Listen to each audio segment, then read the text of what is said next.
Olá, boa tarde. Vamos aguardar um pouquinho para as pessoas entrarem e a gente começar o nosso bate-papo, né, sobre racismo, que é um tema muito importante de ser conversado e discutido. Estamos aguardando então as pessoas entrarem para a gente poder conversar um pouquinho sobre racismo. Agradeço muito a presença de vocês aqui, Stephanie, minha amiga, psicóloga também. Depois nós vamos fazer uma live juntas. Júlia também, que eu gosto muito, Marcos, muito obrigada pela presença de vocês. Fernanda, que bom te ver por aqui. Com certeza vai poder contribuir muito para a nossa reflexão sobre esse tema, que é um tema tão importante. Vocês me ouvem bem, pessoal? Não sei se o áudio tá bom. Maurílio, que bom te ver por aqui. É muito bom quando a gente vê amigos, pessoas que acreditam no nosso trabalho, que nos escuta, que participa com a gente. Muito bom. Muito bom. Júlio, meu namorado, meu parceiro aqui também assistindo. Anne, minha aluna. Muito obrigada, pessoal. Muito bom. Vitor, meu sobrinho. Saúva também chegou para poder conversar um pouquinho conosco, né? Vai trazer grandes contribuições, tenho certeza. Então, pessoal, a proposta hoje é a gente conversar um pouquinho sobre racismo. Salve, salve, Saúva! Esse é um tema que particularmente sempre me incomodou muito. Me incomodou muito o fato de as pessoas se acharem superiores às outras pessoas por causa simplesmente da cor da sua pele, né? Isso sempre me incomodou. Eu sempre pensei que era um tema importante de conversar. Eu só consegui entender o racismo depois, né? Quando eu fui crescendo, estudando mais, eu fui entendendo que o racismo é aprendido. E se o racismo é aprendido, então ele pode ser desaprendido. Então a gente pode reconstruir conceitos, né? E é nessa proposta que eu convidei Lauína para estar junto com a gente aqui, conversando e refletindo nesse bate-papo, né? Então eu vou adicionar aqui Lauína para ela participar conosco.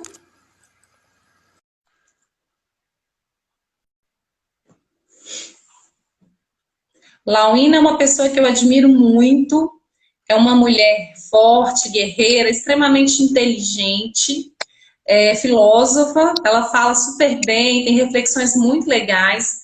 Tenho certeza que ela vai poder agregar muito aqui conosco nesse bate-papo.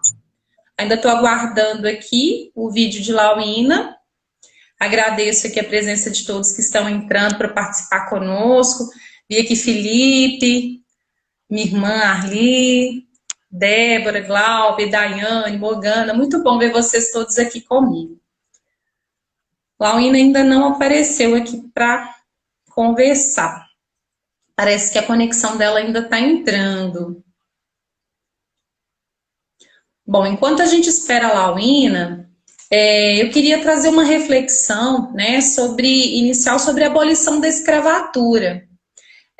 Às vezes a gente acha, né, que foi tudo lindo, acabou a escravidão e tudo ficou maravilhosamente bem, né? E não foi dessa forma. Na verdade, foi tudo muito sofrido.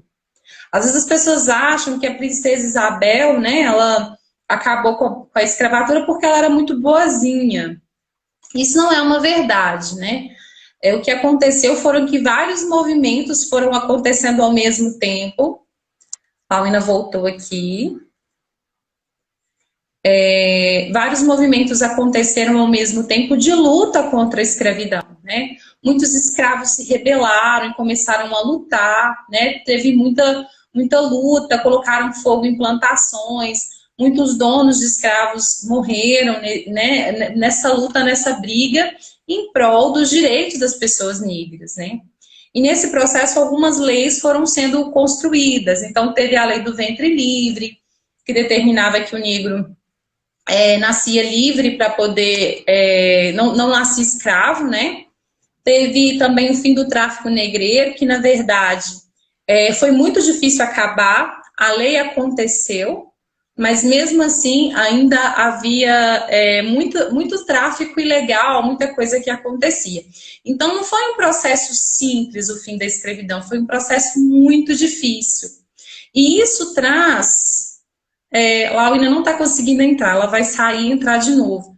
Tudo bem, Laurina, enquanto eu te espero aqui, eu estou fazendo essa introdução histórica, né? Porque tudo que acontece, gente, conosco é fruto de uma história.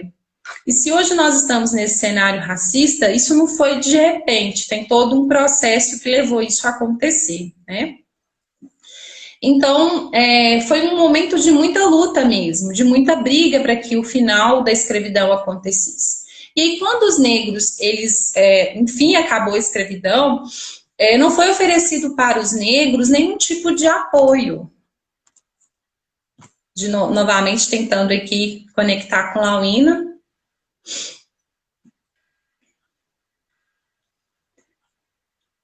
E aí, as pessoas negras, elas acabaram ficando em situação muito complicada. Por quê? Eles não tinham acesso à educação, então eles acabavam que não sabiam ler, não sabiam escrever, não conseguiam, muitas vezes, uma profissão ali no mercado de trabalho. Muitos continuaram como escravos, né? Muitos foram para as favelas, por isso que nós vemos aí na favela um grande número de pessoas negras. Ah, Laurina, que bom que você conseguiu. Ai, que bom. Seja bem-vinda. Eu já estava aqui pensando o que eu vou falar depois se ela não entrar. Porque a Laurina que vai falar, né? Eu vou perguntar e ela vai responder. Então, Laurina, seja muito bem-vinda. Que bom que você aceitou meu convite. É um prazer conversar com você. Eu que agradeço o convite. Para mim é um prazer e é uma alegria, né? A gente ter espaço para discutir um tema tão importante, significativo e urgente, né? Então, eu que agradeço, Marli, a sua iniciativa e a sua sinceridade. A forma que você coloca, eu estava aqui acompanhando a sua introdução, né? Então, a forma que você coloca é muito sincera e eu acho que é por aí que a gente tem que abrir o diálogo mesmo, nesse nível de sinceridade. Então, eu agradeço muito pela oportunidade. Ai, que bom. Você falou que você queria iniciar falando um trecho, uma poesia.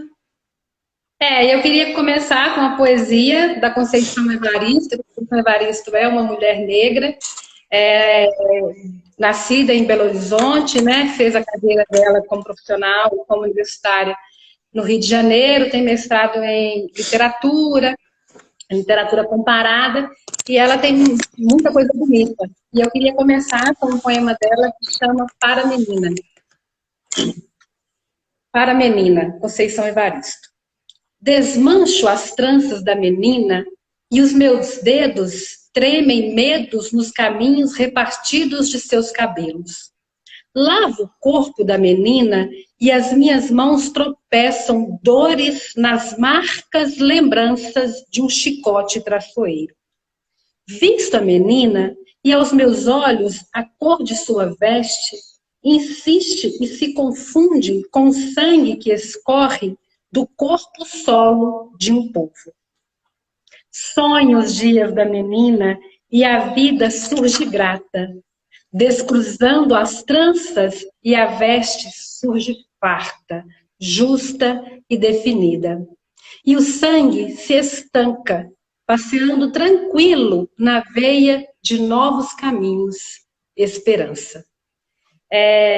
Eu acho que essa poesia, né, esse poema da Conceição Evaristo, ele é muito bom para a gente começar essa conversa e para a gente entender que a gente tece essa prosa, né, tece esse bate-papo na expectativa de construir esse novo caminho, né, de construir, de pelo menos estar no horizonte dessa esperança. Mas a gente não constrói esse caminho sem destrançar a trança dessa menina e ver nas tranças dela essa dor, esse chicote e essa cor vermelha de sangue. Então a gente precisa trabalhar sempre com esses contrastes quando a gente vai falar sobre um assunto como esse, né? Então, ao mesmo tempo que é um poema esperançoso, que elucida caminhos, ele é um poema também nada romântico, porque nos diz da outra realidade, né? Nos diz desse chicote, dessa pele ensanguentada, né? Dessa luta a ser ainda, né, lutada e a ser ainda empreendida.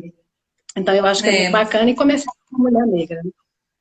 É olhar para trás, né, Lauina, e ver toda a história que levou o que nós estamos hoje, olhar para frente e pensar no que ainda precisa ser construído, no que ainda precisa ser debatido para a gente mudar esse cenário, né?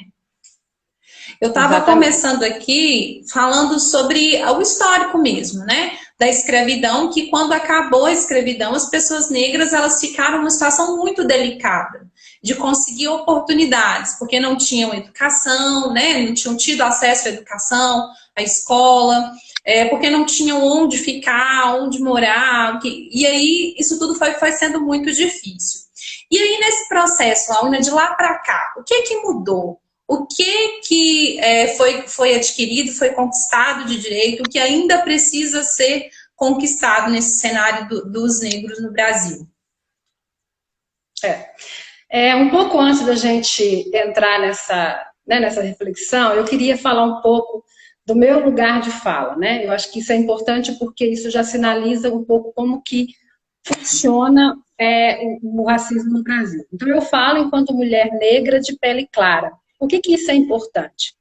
Porque no Brasil, o racismo ele tem tonalidades, né? Então, o Brasil ele tem um modo de ser racista que é muito mais agressivo e violento com pessoas que têm traços negros mais definidos. Então, quanto mais escura é a sua pele, quanto mais fortemente você se identifica com um negro, mais você sofre, né? Então, o fato de eu ser uma mulher negra de pele clara me coloca em situação de privilégio daquelas tantas outras mulheres negras de pele preta, né? Porque assim se configurou o racismo no Brasil. E eu sou uma mulher negra de pele clara, moradora de periferia, que é uma outra questão importante quando se fala de racismo, porque no Brasil o racismo ele é atravessado de uma série de outras situações, né? Quando você fala desse desfecho da escravidão, que a gente sabe que não foi tão heróico, né? E tão transparente, tão fácil como é colocado para a gente muitas vezes na escola, ele gerou esse fim, né? Esse fim da escravidão enquanto algo legal a ser praticado pelos grandes ricos e proprietários de escravos no Brasil, gerou uma série de situações que empurrou os negros para determinados espaços sociais, determinados espaços geográficos, territoriais também, né? Então, ser uma mulher negra na periferia me coloca numa condição que demarca, que já sinaliza como que funciona essa questão do racismo no Brasil. Então, eu falo desse lugar de mulher negra, periférica, com curso superior, né? Isso também me coloca numa situação de privilégio de tantas outras mulheres negras e homens negros que não tiveram acesso à educação formal e educação formal superior no Brasil. Então, a gente precisa sinalizar esse lugar. Outra coisa, eu falo como uma pessoa que tem sensibilidade para com o tema e eu não falo necessariamente como estudiosa, eu não sou especialista, né? A gente tem tantas outras pessoas que se debruçaram sobre esse tema e que estudaram a fundo. Então, eu gostaria de começar já citando 3 pessoas que vocês podem buscar para entender melhor o que vai surgir aqui e também para ampliar o conhecimento. E eu acho que quanto mais a gente sabe sobre algo, mais a gente consegue lidar, pelo menos a gente consegue sair um pouco das amarras do preconceito, da ignorância, da discriminação. Então, eu queria citar o Silvio Almeida, que é um jurista negro, né, tem doutorado em Direito e em Filosofia, e ele escreve um livro que ficou muito famoso no Brasil, que é o Racismo Estrutural. Então, vale muito a pena ver vídeos dele, ele tem vários vídeos, inclusive há 2 semanas ele participou do Roda Viva, e foi uma conversa muito bacana. Eu queria indicar também o Samuel Emílio. O Samuel Emílio é um jovem, assim, muito interessante. Ele começou um projeto que se chama o Diário Antirracista. Então, ele propõe 28 dias de experiência, tanto para negros como para pessoas brancas, de se colocar dentro do racismo, né? Eu acho que o que mais me chamou a atenção na metodologia do Samuel e de todas as pessoas que contribuem com ele no Diário Antirracista é falar desse tema a partir de uma amorosidade, assim, né? Ele vai colocando, a gente tem muito quando a gente vai falar desse assunto, às vezes a gente é muito agressivo, porque o assunto exige da gente, às vezes, uma postura mais firme, né? E aí o Samuel Emílio ele vai propondo que a gente vivencie, que a gente olhe como que nós sofremos o racismo e como também a gente pratica o racismo. Então, ele é um cara muito interessante, é um jovem, então tem uma linguagem muito acessível, ele propõe temas muito pertinentes e diretos, então vale a pena, né?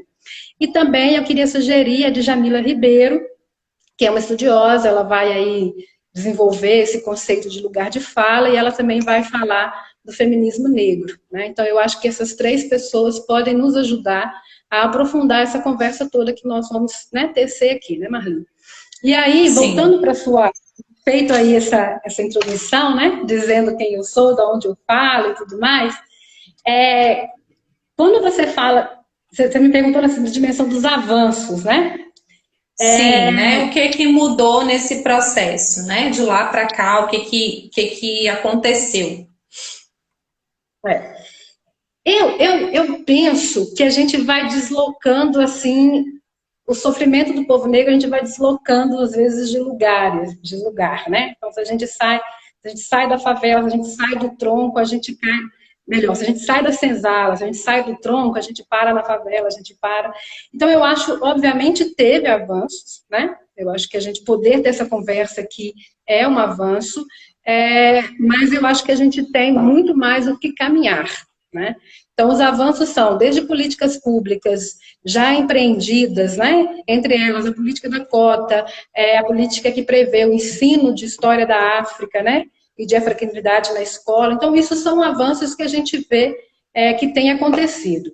E tem muito avanço, eu acho, a partir do negro que se reconhece como negro que fica na linha de frente, né? Então, muitas vezes a gente não vê, muitas vezes não, eu acho que avanços políticos, né? Avanços estruturais, a gente ainda precisa ter muitos, mas tem um avanço aí que é do negro, né? Da mulher e do homem negro que tem se reconhecido nessa condição e que tem se posicionado para exigir que a sociedade mude, né? Que a sociedade comece a entender que o racismo é inadmissível, seja contra o negro, seja contra o índio, seja as várias facetas do racismo, né? Eu acho que os avanços são esses e a gente precisa avançar em outras questões, e uma das questões principais que a gente precisa avançar é de compreender a complexidade. Quando a gente fala de racismo, entender que a gente está falando de algo muito complexo. A gente não está falando de um assunto fácil que se resolve numa comemoração de 13 de maio ou se resolve numa comemoração do Dia da Consciência Negra. É um assunto muito complexo. Eu me preparando aí nessas 3 semanas, 4 semanas que a gente está, né, tecendo um pouco esse nosso encontro, Marli, eu tenho descoberto coisas que eu não, sabe, que eu não imaginava, assim, né?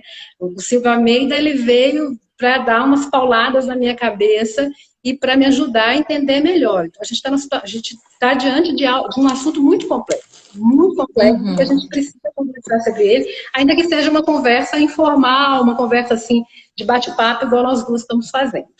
Eu acho importante essas conversas informais, Lauína, porque assim, no meio acadêmico há todo um estudo, mas às vezes esse estudo fica ali fechado naquela comunidade que tem acesso à informação e não vai até as pessoas, né? Então eu acho que quando a gente faz uma rede social, a gente leva mais informação àquelas pessoas que não têm acesso a esses materiais, a esses livros, às vezes nem sabem o quanto esse tema está sendo debatido.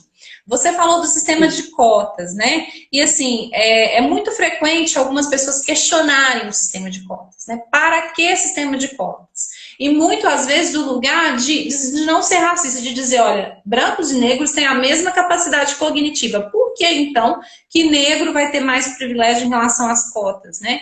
E aí, o que você nos diz em relação ao sistema de cotas? Por que ele foi criado e por que ele ainda é necessário? Bem, primeiro a gente precisa entender o seguinte, o que faz as pessoas terem acesso à universidade, à educação como um todo, não é a sua capacidade cognitiva necessariamente, né? Tem uma série de fatores que vai determinar se uma pessoa vai chegar a cursar um curso superior ou não, né? Então a gente tem pessoas que têm, além de ter uma capacidade cognitiva normal, digamos assim, né? Ela tem muita habilidade para ser uma acadêmica, para ser uma pesquisadora e não consegue chegar lá, né?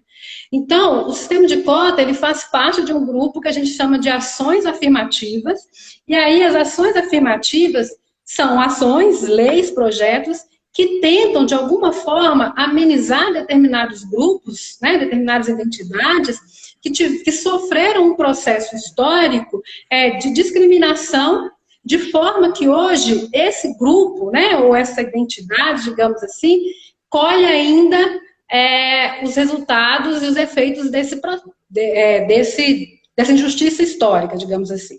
Então, os negros, como você disse aí na sua introdução, eles não eram os negros depois a abolição, né? Ele não lhe era permitido ir à escola, né? Ele não tinha esse direito de estudar. Estudar não era um direito dado ao povo negro. Então, quando o Brasil coloca essa questão, né, das cotas, é uma tentativa, é uma ação afirmativa por isso, porque é uma tentativa de afirmar, de reforçar, de dar condições que esse grupo, que historicamente cresceu, se desenvolveu dentro do sistema de desigualdade, tenha mais condições de se desenvolver na sociedade e de competir, digamos assim, ou mesmo de acontecer, de se fazer de forma mais igualitária. Então, na verdade, o sistema de cota ele é uma forma de justificar uma injustiça histórica, né? Então, quando a gente implementa o sistema de cota no Brasil, a gente tem que entender que esse sistema ele nasce de um processo em que encurralou os negros e deixou os negros fora do direito à educação. Então, na verdade, a gente faz para afirmar e para confirmar esse direito que é um direito de todos, inclusive do negro, e o negro foi excluído desse direito durante muitos anos, né? Então, é preciso que as pessoas entendam isso. E aí é preciso que os brancos... aí, o Saúl está até ajudando aí com o termo correto, né? O termo é reparação histórica. Obrigada, Saúl. E aí ele coloca nada mais que isso, e eu convido quem pensa, né, quem às vezes faz essa reflexão de que negros e brancos têm a mesma capacidade cognitiva, eu convido a pessoa que pensa assim, ou que ainda se posiciona contra a cota, que tente olhar mais amplamente, que tente olhar de outras formas, né? Então, às vezes, a pessoa está ali defendendo um direito dela, mas na verdade não existe uma disputa aqui. Eu não quero roubar o lugar de ninguém, eu quero o direito que é meu, né? Todas as pessoas têm esse direito. Então, talvez se perguntar também de que forma uma pessoa, quando coloca esse questionamento, ela também não coloca esse questionamento por causa de um orgulho ferido, por causa de um medo, por causa de uma... né? Às vezes não é só ignorância, né? E às vezes é o puro racismo mesmo. A gente precisa fazer com que as pessoas entendam até mesmo o seu questionamento, o seu posicionamento. Assim, a parcela de pessoas da população, né, de negros, pardos e brancos, né, a gente vê que tem uma grande parcela de pessoas negras, né, que se autoafirmam negras. Mas se você vai olhar dentro da universidade, essa parcela não é proporcional. Ou seja, pela quantidade de negros que nós temos no Brasil, nós precisamos lembrar que o Brasil foi o país do mundo que mais trouxe escravos, ou seja, milhões de pessoas, né, negras que entraram no Brasil como escravos. Elas não estão na faculdade. Por quê? Por causa dessa questão histórica. Então, as cotas vêm para reparar isso, de dizer, olha, a gente vai dar uma oportunidade para que isso mude. Eu acredito que daqui uns anos talvez não seja mais necessário, né? Se a gente chegar num cenário de igualdade, né, não vai ser mais necessário isso. A Stephanie Lawin, ela fez uma pergunta aqui sobre o termo preto e negro. Recentemente teve uma discussão, né, no Big Brother, o Babu, né, que estava no Big Brother, ele trouxe muito à tona essa discussão. A gente chama de negro, a gente chama de preto, qual que é o termo correto? O que você identificou aí nos seus estudos em relação a isso? Tem até um vídeo do Samuel Emílio, lá no Diário Antirracista, que ele vai falar disso, né? E é muito interessante que ele vai falar o seguinte, quando a gente vai falar de negro, a gente tem uma tendência de falar no universal, né? A gente acaba anulando as individualidades negras e acha que todo negro é como se você olha para o negro e aí esse negro tem a obrigação de representar um universal, né? E aí ele fala que a melhor forma de você saber como uma pessoa quer ser chamada não é que você, né, pergunte o nome, converse e tudo mais. O que acontece? Essa discussão ela surgiu porque a gente hoje tem uma gramática racista no Brasil, né? A nossa linguagem, ela tem elementos racistas. E aí as pessoas começaram a perceber e a discutir isso. Inclusive, a gente fala hoje de a gente tornar a nossa linguagem, a nossa gramática menos racista. Então, tem termos que você realmente não deve usar, porque são termos que reforçam esse processo histórico do racismo, e o negro está muito ligado a isso. Então, a lista negra, o mercado negro, o denegrir, etc. Né? E A aí as ovelha pessoas ficam negra falando, da família, né? negra e tudo mais. E aí algumas pessoas vão falar o seguinte, olha, esse termo ele está tão pejorativo, né? Ele está sendo usado de forma tão negativa que a gente deveria usar não negro, mas usar o preto, né? E aí, eu estou falando agora com referência a quem tem mais estudos do que eu, porque, na verdade, eu também acho que essa reflexão que o Samuel Emílio faz, ela é muito interessante, que eu preciso conversar com a pessoa diante de mim tem que saber como que eu devo ou não chamá-la, né? Então, o negão, o preto, não, peraí, antes disso eu preciso saber quem é essa pessoa, como ela prefere que eu a chame, como eu devo me referir a ela. Então, não existe, na verdade, ainda.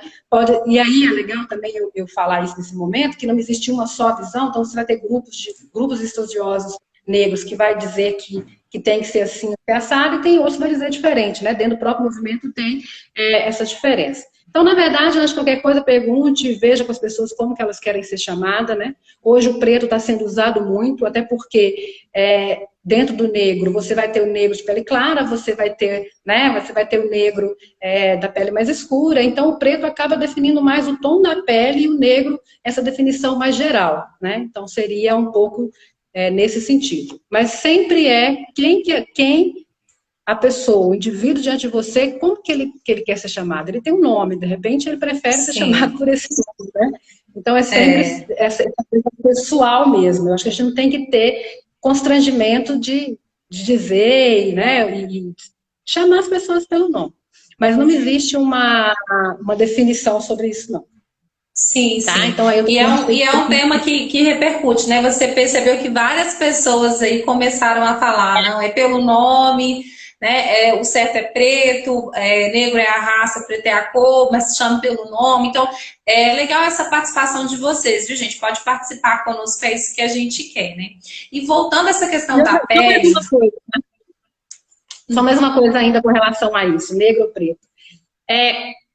A gente sabe quando dizer negro, quando dizer preto, é carinhoso ou não. A gente sabe quando é racismo ou não é, quando a gente está sendo violentado pela fala do outro ou não.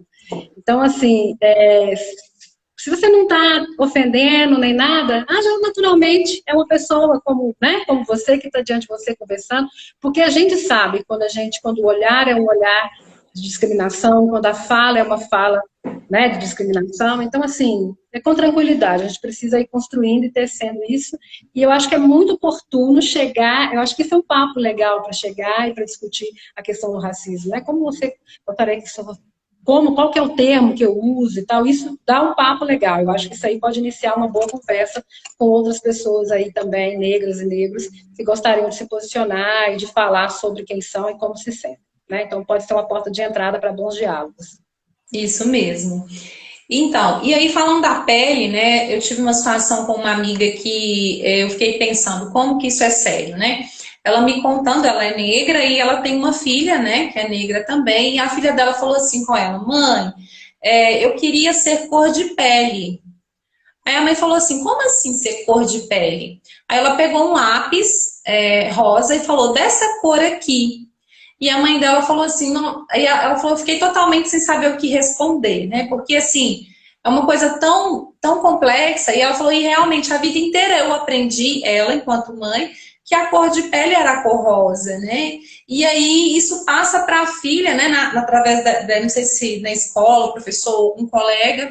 E aí ela não quer ter a cor dela porque ela queria ser cor de rosa. E aí a gente vê o quanto que isso é ensinado para as crianças, né? As bonecas são lindas, louras, dos olhos azuis, e aí a beleza começa a ser ligada à cor da pele, ao cabelo, aos olhos, né? As princesas são todas louras, dos olhos azuis, então as crianças vão aprendendo que aquilo que é bonito, né? E a minha cor não é a cor bonita, não é uma cor socialmente que as pessoas veem como bonita. Como que isso impacta, então, no racismo que é transpassado de geração em geração? E como que a gente muda esse processo, né? Porque eu acredito muito na educação. Eu acho que é através do ensinar para as crianças que a gente vai conseguir chegar num momento diferente. A educação ela tem um papel fundamental nessa história toda, e aí é muito interessante que o Silvio Almeida vai dizer que ela, na verdade, possibilita o estado de discriminação que a gente está. Né? A educação também é construtora de discriminação, ela também é construtora de preconceitos. E a gente precisa olhar muito criticamente para como a gente exerce, né, esse papel nosso de educar. Então, o que acontece? O Silvio vai falar que o negro ele tem duas certidões de nascimento. Ele tem aquela certidão que ele nasce, o pai vai lá no cartório e faz, e ele tem a certidão social que vai dizer para ele que ele é negro. Né? Em algum momento, a pessoa que é negra, ela precisa que alguém diga para ela que ela é negra. Né? Eu já na universidade, olha que eu entrei na universidade bem depois, né, que eu saí do ensino médio e fui trabalhar, e a realidade da maioria das pessoas desse país, então eu saí do trabalho, eu saí do ensino médio, fui para o mercado de trabalho, depois que eu cheguei na universidade e fui estudar. E aí, eu lembro, é impressionante isso, Marli, assim, para a gente discutir depois a questão do negro na psicologia, é muito interessante. E aí ele me pergunta, Lauína, como que é ser uma mulher negra? Essa pergunta, ela foi impressionante, que ela como se ela tivesse me colocado numa máquina do tempo e eu fosse visitar situações da minha vida que eu sofri e que eu não tinha vinculado à cor da minha pele, né? A minha realidade, a minha condição, a minha raça. E aí, quando ele fez essa pergunta, ele ligou um dispositivo pelo qual eu fiz a releitura da minha vida. Aí eu fui entender algumas coisas que eu sofria e que eu sofri na perspectiva da raça, a perspectiva de ser uma mulher negra, né? E aí o Silvio conta da experiência dele, quando é que ele recebeu essa segunda identidade, essa segunda certidão de nascimento, né? Ou seja, você é negro. Ele foi numa excursão da escola, estava muito frio, ele tinha 7 anos de idade, olha como é forte isso, né? E aí todos os coleguinhas usavam uma touca, estava muito frio, e aí o Silvio também tinha uma touca, porque a mãe tinha dado para ele a touca, ele colocou a touca para ir para a excursão com os coleguinhas. A professora arrancou a touca da cabeça dele e disse que ele não poderia ir de touca, porque de touca ele parecia um bandido. Então, naquele momento, né, foi dito para ele que ele era negro, né? Então, assim, por que todos os meus colegas podem usar touca e eu, uma criança negra, não posso usar touca? Né? Eu, uma criança negra de 7 anos, de touca, pareço bandido? Como assim? Né? Então, é muito sério como que a gente vai se relacionar com a criança negra. Hoje, eu acho lindo quando eu vou olhar e eu vejo boneca negra, eu vejo personagem negro, e eu fico assim encantada, eu fico muito feliz disso estar acontecendo, porque a gente não se via na televisão, né? A gente não se via, a nossa construção, o nosso imaginário de romance, né? O nosso imaginário de beleza, não está uma mulher negra, né? E eu fico às vezes pensando nisso, assim, como que a gente é racista. Eu fico às vezes vendo cenas do filme e tentando imaginar pessoas negras interpretando aquela situação, e eu mesma tenho dificuldade de ver, né, seja um homem negro numa situação de fragilidade, né, de falar de si, dos seus sentimentos. A gente está sempre achando que o homem negro tem que ser aquele forte, né, aquele que não se mostra. As mulheres negras no papel de sedutoras, de serem objeto de desejo, né, de desejo não de desejo sexual, mas de desejo de parceira, de amiga. Então a gente precisa tornar esse mundo um mundo em que a criança se veja, né, e ela se veja como ela é. Então, quando você fala, a gente teve, a Faber-Castell até fez né, porque aí também o mercado começa a cooptar a luta dos negros, né? Então, a Faber-Castell fez um lápis de cor com não sei quantas tonalidades de pele, né? E aí, nesse sentido, a escola pode desconstruir o processo de discriminação, porque a escola tem que trazer isso. Né? O que eu vejo, às vezes, é um constrangimento de professoras, de coordenadoras, de trazer isso para a discussão. É como se eu falar para uma criança negra, mas elevando, enaltecendo a condição dela, é como se isso fosse constrangedor. né? Muito, na educação é muito complicado esse negócio, né? Quando a gente vai discutir, por exemplo, o 13 de maio ou uma outra discussão na escola, a gente fica sempre na linha ali da celebração, do bonito, né? Do vamos pegar emprestado ali algumas coisas da cultura, e a gente nunca discute mesmo, a gente nunca, não sei, parece que tem uma coisa estranha dentro da escola quando a gente vai falar de negros, de negritude, de racismo. Tem ali eu sinto nos espaços escolares que eu estou, que tem ali uma certa dificuldade, um certo constrangimento, né? Isso só revela o quanto vivemos num país racista. Né? Mas a gente precisa ter cuidado. A gente precisa ter cuidado dessa criança, desses jovens, adolescentes, a gente precisa mostrar que os corpos negros têm direito e os corpos de negros precisam ser respeitados e não ser mortos, né? Os corpos negros parecem grandes alvos das violências no Brasil, né? Então a gente precisa realmente reverter essa situação toda. Sim, com certeza. E aí, nesse processo, né, a escola tem um papel fundamental e a família também, que é desconstruir esses conceitos, né? Qual que é a cor da pele? São várias cores de pele, pode ser branca, pode ser amarela, pode ser preta, pode ser marrom, pode ser uma mistura, né? Que a maioria de nós somos, essa miscigenação de raças aqui no Brasil, ela é muito forte, né? Bom, então a gente tem alguns comentários aqui, né? A Arlene colocou aqui que algumas pessoas gostam de ser chamadas de neguinho, de preto, né? Eu tenho uma amiga que ela se autodenomina pretinha, né? E ela assina com pretinha e tal, e os amigos chamam, né? Mas igual o Salva falou, é para quem tem intimidade e quando a pessoa dá essa permissão, né? A Jaqueline colocou aqui também a questão da mãe dela, que era negra, e o pai branco, e que as pessoas tratavam a mãe dela como babá. Achavam que por ela estar junto com ela, ela era babá dela, né? A gente vê essas histórias de preconceito e discriminação, né? E isso acontece nos mais diversos lugares. Falando dessa questão do negro enquanto pele, eu queria trazer uma questão que, de uma vez eu tive uma discussão com uma pessoa que era loura, do olho azul, e veio falar comigo que racismo era mimimi. Porque eu sofri racismo quando eu era criança, as pessoas me chamavam de branquela, de leite azedo e tal, e eu tô muito bem aqui, isso é mimimi, não tem nada a ver chamar a pessoa de preto, de macaco, ou chamar de leite aguado e tal. E eu fui tentando explicar essa questão para a pessoa, né, que não conseguia entender a diferença. E aí eu queria que você conversasse um pouco sobre isso, Lauína. Racismo tem racismo branco, racismo negro? Qual que é essa diferença, né? Por que a gente fala desse racismo de negro e a gente não fala do de branco? Já que algumas pessoas brancas têm essa ideia como se fosse a mesma coisa e a gente sabe que não é, né? Então vamos conversar sobre isso para esclarecer. Então, assim, eu fico rindo diante dessa história, porque eu fico pensando nos meus meninos, né? Então, quando o Aureliano machuca, e ele chora, está machucado, e a gente dá atenção, o Tony vai lá mostrar uma feridinha que ele teve de um machucado, que nem lembra mais qual é, parará por aí. Ou seja, a disputa da atenção, né? A disputa ali do ser visto, né? Então, eu acho, é até complicado dar nome, né? Que dar nome a coisa começa a acontecer e começa a existir. Então, essa história de racismo reverso, que costumo falar, isso é uma bobagem, entende? Essa pessoa, ela pode, de fato, ter ficado constrangida quando criança por ter tido o apelido de leite azedo. Mas o fato dela ser branca, né, da pele dela ser clara, não fez com que ela fosse barrada no shopping, não fez com que ela tivesse que apresentar documentação sempre, né, em todo lugar que ela vai entrar, não fez com que ela fosse vista pelo policial militar de uma forma diferente, não fez com que ela fosse vista como empregada doméstica ou como babá, né?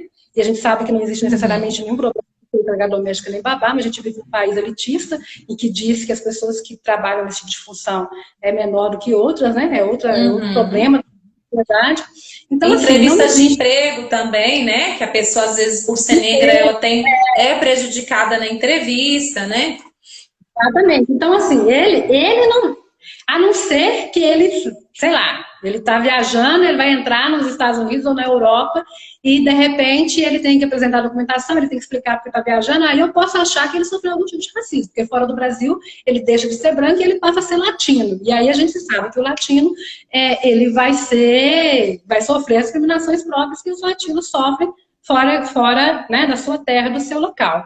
E aí eu acho interessante trazer uma reflexão do Silvio, que o Silvio fala assim, né, que o branco, ele não se vê como raça, né? É como se ser branco fosse normal e ser negro fosse ser anormal, né? Então, o correto é ser branco, então eu não preciso discutir raça, eu não preciso discutir origens, eu não preciso discutir a minha condição histórico-social, porque ser branco é o normal e ser negro é o que é o anormal. E ele vai dizer que não, né? Você tem a negritude, você tem também a branquitude. A raça branca também é uma construção histórica social. Então a gente precisa entender isso. E a construção dessa raça branca é uma construção que a coloca em situação de privilégio, de poder, de dominação, e que ela nunca vai sofrer o racismo, esse racismo que o negro sofre, né? Então, eu acho que quando a pessoa traz esse tipo de exemplo que esse seu colega trouxe, né, desses olhos cor verde esmeralda, eu acho que é discutível aí, né? Que sofrimento é esse? Que atenção que você quer, né? O que está acontecendo, né? Para mim é mais um ego, é mais uma questão narcisista de alguém que não consegue ver o outro na condição do outro, mas tem que colocar a sua condição para não se perder aí. Eu acho que não existe isso é uma idiotice, completamente fora de contexto. É um aloprado, para dizer um negócio desse, a pessoa tem que ser muito aloprada e está precisando de uma atenção e de um carinho, aí a gente indica um psicólogo. Essa questão da branquitude, né, esse movimento das pessoas que são brancas e que sabem do privilégio que tiveram por serem brancas e que elas precisam trazer essa discussão à tona para que essas informações cheguem a mais pessoas que às vezes não estão dentro daquela comunidade de discussão sobre a questão do racismo. Então, as pessoas que não são negras, elas têm um papel importante nessa luta. A luta não é só do movimento negro, né? A luta é de todas as pessoas que têm consciência dessa situação injusta que aconteceu na nossa história e que buscam mudar esse cenário, né? Que é um pouquinho do que a gente está tentando fazer aqui. Nato Pimenta, ele falou que tem um perfil no Instagram de criando crianças negras, né? Bacana para quem quiser seguir. Eu vou indicar para essa minha amiga também. E teve uma outra pessoa que fez um comentário aqui, né? Sobre as princesas negras. Tem a Tiana da Disney, Vitor tá falando, para quem não conhece, né? Eu vou até falar com essa minha amiga, que ela falou que ela não conhecia nenhuma princesa negra. Bom, então eu queria perguntar para você também. Deixa eu só ver aqui as perguntas que eu coloquei aqui. Você acredita, Lauína, que a gente vai conseguir chegar num espaço diferente daqui a uns anos em relação ao racismo? Assim, o que a gente precisa ainda fazer e mudar na nossa sociedade para a gente mudar esse cenário? Olha, sendo bastante realista, eu acho que a gente tem um percurso muito longo, muito, muito longo. Nós tivemos retrocesso, né? A gente está tendo um cenário de retrocesso em vários âmbitos, né? E assim, eu digo isso não para desanimar, eu digo isso para mostrar que a gente precisa cada vez mais discutir sobre isso.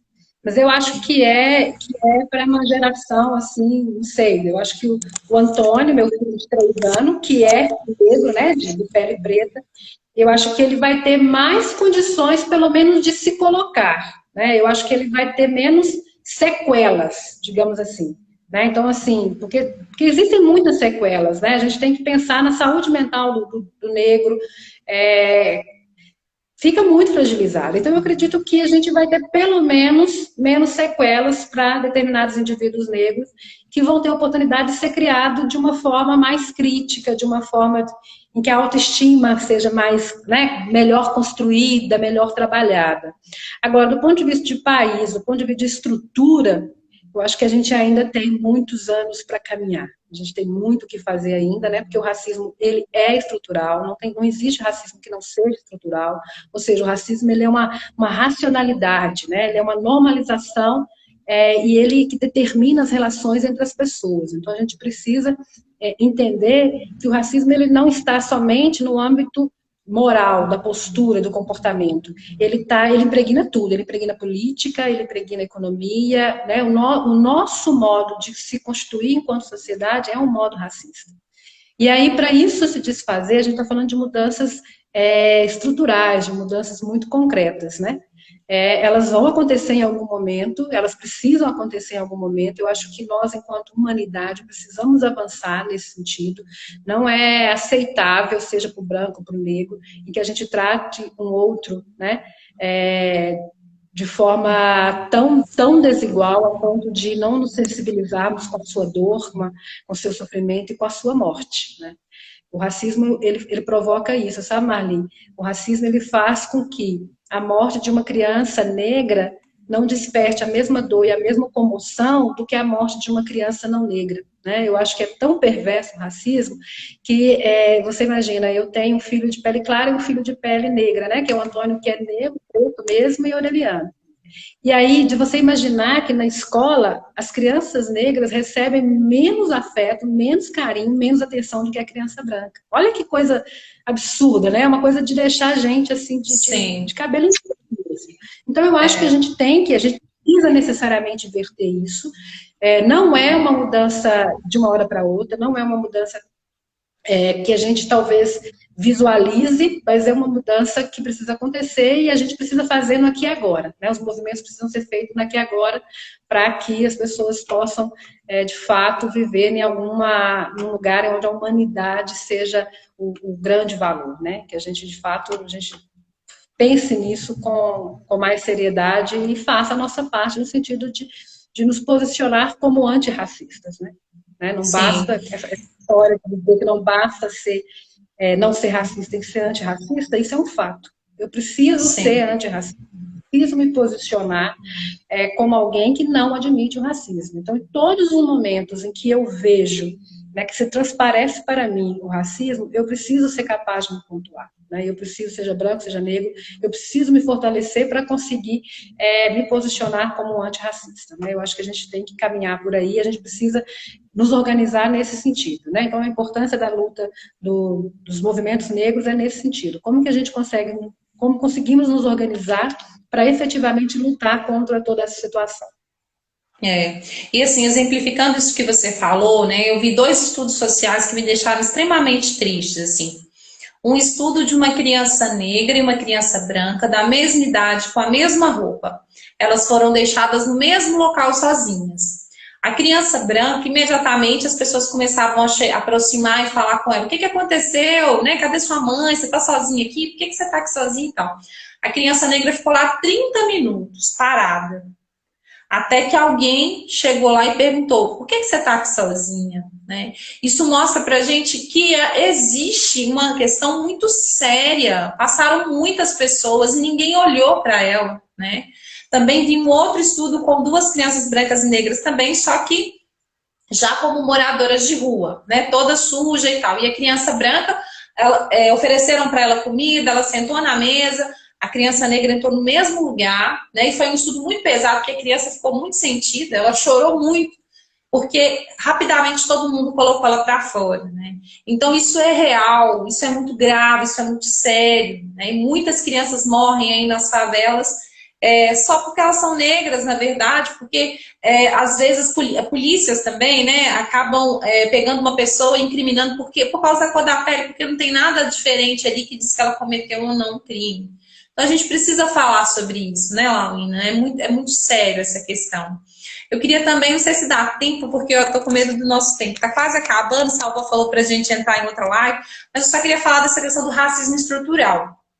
Eu gosto muito desses estudos sociais, e teve um que eu vi de emprego, né, que mostraram fotos de brancos e negros com a mesma roupa para as pessoas que estavam fazendo as entrevistas, eram pessoas que trabalham com RH, e aí as pessoas brancas, eles colocavam como profissões que são mais bem valorizadas socialmente. Então, por exemplo, o negro de roupa branca, era considerado um açougueiro. O negro de roupa branca, um branco de roupa branca, um médico. o negro com aquele chapéuzinho de construção civil era pedreiro, o branco era engenheiro, né? Então, isso acontece, as pessoas olham para o negro e já fazem interpretações equivocadas, né? É isso, então, que a gente chama de racismo estrutural, Alina? Ou mais amplo? Isso. Pois é, isso também, né? Porque, na verdade, assim, quando você fala, o racismo estrutural, ele vai sedimentar as nossas relações, né? Seja essa relação mais direta, moral entre as pessoas, seja relações políticas, seja relações econômicas. Então, por exemplo, se você for pensar no sistema tributário brasileiro, quem mais paga imposto dentro desse sistema são as mulheres negras, porque elas estão na base da pirâmide enquanto empregada doméstica. Então, a estrutura toda ela é constituída, né, a partir desse racismo. E aí, um exemplo que eu acho que vai ficar, que eu acho que serve bem aqui pra gente, está na onda, que ficou muito famoso esse vídeo da esposa do João Dória, não é isso? Prefeito de São Paulo, não sei se você chegou a ver. Ela inclusive está na frente de uma pasta lá que trabalha a questão do desenvolvimento social em São Paulo, e aí ela faz um vídeo, tá ela e uma amiga conversando, né, assim, duas mulheres louras da elite brasileira, e ela fala que não deve dar quentinha, não deve dar eu vi, para a população de rua. População de rua. Que a rua virou, né, um atrativo. Que a rua virou um atrativo. Se a gente for tirar o sumo do sumo, né, dessa história toda, e eu vi muitas pessoas concordando com isso, eu vi uma discussão, inclusive, com um colega que estudou comigo filosofia, né, um louro desses do olho cristalino, e ele falando que a fala dela tinha razão, né, que tinha fundamento, etc.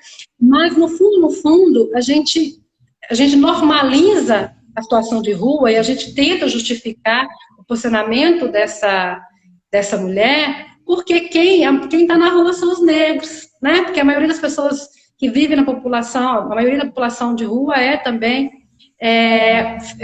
a população de negros. Então, assim, a gente vai normalizando, a gente já não vê mais com espanto a violência contra o negro. A gente vai pensar no genocídio da juventude negra no Brasil, ela é absurda. E a gente não... Sabe? Isso é normal. Isso não incomoda, né? Não incomoda, né? O sistema prisional, né? A maioria das pessoas hoje no sistema prisional são negros, são negras. E a gente, de fato, a gente normaliza, né? Se a gente vê um corpo branco, né, esfalecido pela violência, isso nos espanta muitíssimo, porque não é normal, né? Não é normal a morte de uma pessoa branca por bala perdida, não é normal a morte de uma pessoa branca por violência policial. Então a gente começa a normalizar. Ah, não, é negro, né? Então é o curso natural da vida do negro. Isso indica o quê? Indica que a gente está dentro de uma estrutura extremamente racista, porque não existe nada biologicamente, a partir da minha condição, que vai dizer que o negro merece essa situação e o branco. Isso é fruto de um processo histórico. Só antes de sair, eu queria responder aqui uma queridíssima Renata Firmino, que eu amo de paixão, né? Aí ela fala do Monteiro Lobato. Eu queria dizer o seguinte, Renata, eu não sei te responder com precisão essa questão. Eu acho o seguinte, que valeria a pena, na escola, a gente estudar tudo, desde que o professor tivesse preparado para leituras mais críticas. Então, se eu tenho condição de fazer uma leitura crítica, sabe, daria para ler, daria para você pegar na criança, mesmo para criança pequena, né? Então, vou pensar no imaginário, quando vai falar da personagem como macaca e etc. Como que eu vou trabalhar nesse imaginário dessa criança para entender que ali está tendo um equívoco do ponto de vista do escritor, né? Então, assim, como análise crítica, eu acho que vale a pena. Mas, como eu estou dentro da escola, eu sei que isso é difícil, eu diria para a gente privilegiar literaturas que, de fato, construam a identidade, fortaleça a construção mesmo. Os negros precisam se amarem, sabe? Eu acho que a criança negra, o jovem negro, ele precisa olhar para si e gostar de si. E a educação, ela precisa fazer isso. Ela precisa trazer leituras, ela precisa trazer exemplos, ela precisa trazer teorias que façam que o negro se compreenda, se entenda e que logicamente, o branco participa disso, né? Se reconhecendo como uma raça privilegiada, como sujeito que está no privilégio, e enquanto sujeito está no privilégio, ele tem que reconhecer esses privilégios e tornar-se parceiro do negro na luta contra o racismo. Então, Com certeza. Brancos e negros não têm que ser inimigos, né? Algumas pessoas começaram... Esse movimento que teve, né, nos Estados Unidos por causa de um homem negro que foi brutalmente assassinado pelo um policial, e aí começou todo um movimento, né? E entender que a gente está junto nessa luta, né? A gente tem que transformar esse tipo de situação, esse tipo de fato, né? E uma fala que as pessoas têm muito, o que eu queria que você falasse, Laurina, fogo nos racistas, né? Que é uma fala que a gente vê e que algumas pessoas acham, esse movimento é muito violento, esse movimento ele não tem sentido, né? Não é por aí. O que você acha do movimento, né, de antirracismo, dessa luta, dessa frase? Então, essa frase é muito interessante você tentar conversar com quem se posiciona ou fala que essa frase é uma frase violenta, assim, pega a frase ao pé da letra, digamos assim, né? Se eu for conversar com alguém que se posiciona ou que vai questionar muito essa frase, se a gente vai alongando um pouco a conversa, em algum momento ela vai usar ali um argumento que a gente vai ver que é um argumento que flerta com racismo, que namora com racismo. Porque, na verdade, essa frase, ela ao pé da letra, ela é muito agressiva, né, por os racistas, mas se a gente for olhar o que acontece hoje com a população negra, é muito isso, né? A população negra está sendo queimada, né? Então, assim, esse fogo no racista é o fogo que a gente teve, né? É o fogo que a gente viveu, é o chicote que ainda está aí a nos açoitar, né? Essa veste manchada de sangue que a Conceição Evaristo traz no seu poema, né?